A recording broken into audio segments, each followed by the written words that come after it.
Good day to you all. Today's topic is all about church school resources or Bible resources that you can use for family Bible study or when being used in the children's ministry within the church setup. So before me are activities, and I give due diligence, due credit to those who have produced it. I do not sell them, therefore I'm not making money out of this. It's just activities that I have used or intend to use both at home.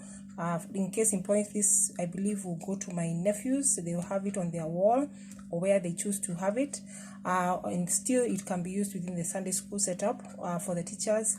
And the main thing that I have learned from the previous retreats as a Sunday school teacher and also interacting with other teachers is that preparation is key. So this you need to know your lesson in advance, both even as a parent or as a Sunday school teacher.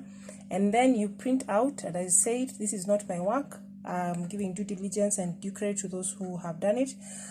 So you have it this way. You can frame it up, you can stick it up, you can just have it this way, or place it on something firm, a firm embossed paper, and then you can cut around it. And if possible, when possible, and most preferably, you can laminate, which I believe I intend to do, so that this can be more durable. So you'll have it in this form, or as I said, you can have them in this, and then you can stick them or use them during the class activity if this is your lesson. So that is one where you have the visuals, and I love the handwriting, especially the calligraphy. So you don't have to be hard-pressed in writing them.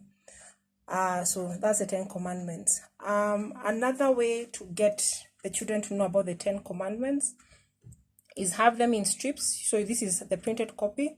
So you have them in strips, and then you stick them still on whichever kind of paper. You can laminate before, and then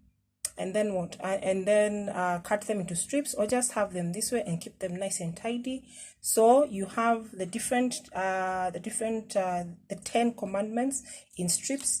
The challenge can be in the class, especially for the upper primary children, but even I believe from class 4, which I think is upper primary, unless things have changed, they can arrange according to how they are. So from the first commandment all the way to the 10th.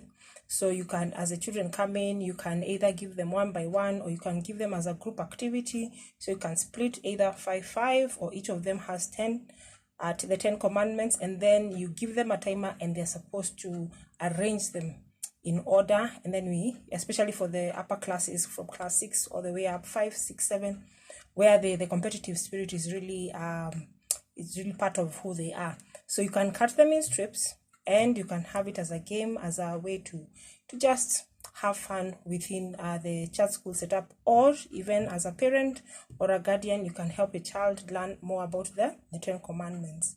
So they can even pick it and then say whether it's